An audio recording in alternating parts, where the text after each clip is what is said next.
কুমিল্লার মুরাদনগরে হিন্দু ধর্মাবলম্বী এক নারীকে ধর্ষণের অভিযোগ উঠেছে পাশের গ্রামের এক মুসলিম যুবকের বিরুদ্ধে। এই ঘটনায় এরই মধ্যে প্রধান অভিযুক্ত ফজর আলী ও ভিডিও ধারণ করে ছড়িয়ে দেবার অভিযোগে আরও 4 জনকে গ্রেপ্তার করেছে পুলিশ।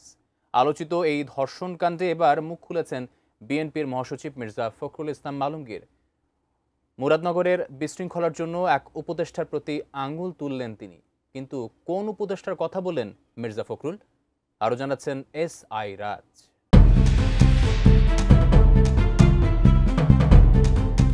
সম্প্রতি কুমিল্লার মুরাদনগরে দরজা ভেঙে ঘরে ঢুকে এক হিন্দু প্রবাসীর স্ত্রীকে ধর্ষণের অভিযোগ উঠেছে মুসলিম এক যুবকের বিরুদ্ধে। এ ঘটনার ভিডিও সামাজিক যোগাযোগ মাধ্যমে ভাইরাল হলে গ্রেপ্তার করা হয় অভিযুক্ত ফজর আলী সহ 5 জনকে। দাবি করা হয় অভিযুক্ত ফজর আলী একজন বিএনপি কর্মী।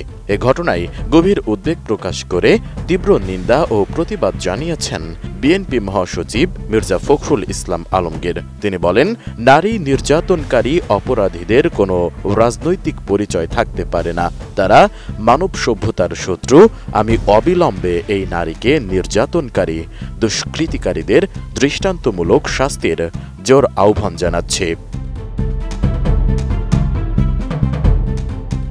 29 জুন গণমাধ্যমে পাঠানো এক বিবৃতিতে মির্জা ফখরুল ইসলাম আলমগীর এসব কথা বলেন। বিবৃতিতে ফখরুল অভিযোগ করে বলেন, মুরাদনগর এলাকার এক উপদেষ্টা স্বার্থসিদ্ধির জন্য ক্ষমতার অপব্যবহার করে যাচ্ছেন। যদিও সেখানে তিনি সরাসরি কারো নাম উল্লেখ করেননি, তবে অন্তর্বর্তী সরকারের উপদেষ্টা আসিফ মাহমুদ সজীব ভুঁইয়ার বাড়ি কুমিল্লার মুরাদনগরে।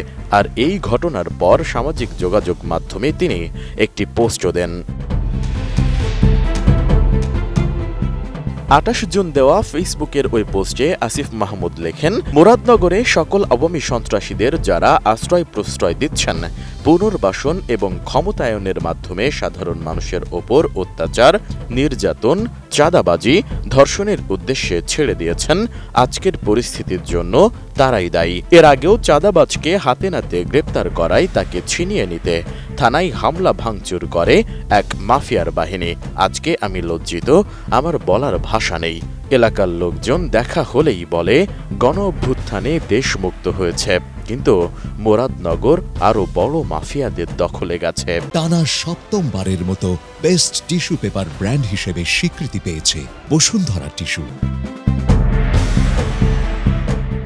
বিবৃতিতে সেই প্রসঙ্গ টেনে বিএনপি মহাসচিব মির্জা ফখরুল ইসলাম বলেন, এই এলাকার একজন উপদেষ্টা নিজের স্বার্থ সিদ্ধির জন্য মুরাদনগরে ক্রমাগত ক্ষমতার অপব্যবহার করে যাচ্ছেন। দুষ্কৃতিকারীরা আশকারা পেয়ে সমাজবিরোধী নানা অপকর্মে মেতে উঠেছে, আর এই ক্ষেত্রে তারা দেশ বিদেশ থেকে অবিরাম মদত পাচ্ছে। উপদেষ্টা যদি জনসেবার চেয়ে আত্মসেবায় ব্যস্ত থাকেন, তাহলে এলাকায় শান্তি বিঘ্নিত হবে। মুরাদনগরের বাসিন্দা উপদেষ্টা হওয়ার পর থেকেই আওয়ামী এমপিদের মতো এলাকায় আধিপত্য ও প্রভাব বিস্তারে ব্যস্ত রয়েছেন বলেও অভিযোগ করেন মির্জা ফখরুল। ধর্ষণের ঘটনায় উদ্বেগ প্রকাশ করে মির্জা ফখরুল বিবৃতিতে আরও বলেন, এই বিবর্চিত ঘটনা দেশের মানুষকে ব্যথিত ও মর্মাহত করেছে, অথচ একটি কুচক্রী মহল এই কাপুরুষিত নেক্কারজনক ঘটনাকে রাজনৈতিকভাবে ভিন্ন খাতে প্রবাহিত করার এক গভীর চক্রান্তে লিপ্ত হয়েছে। তাই সুস্থ সমাজ ও নিরাপদ রাষ্ট্র বিনির্মাণের জন্য সবাইকে আহ্বান জানিয়ে মির্জা ফখরুল বলেন, সত্যের জন্য, সম্মানের জন্য এবং আত্মমর্যাদার জন্য ধর্ম, জাতি, গোষ্ঠী নির্বিশেষে সবাইকে দুষ্কৃতিকারীদের প্রতিহত করতে হবে। এস.আই. রাজ, এটিএন নিউজ, ঢাকা।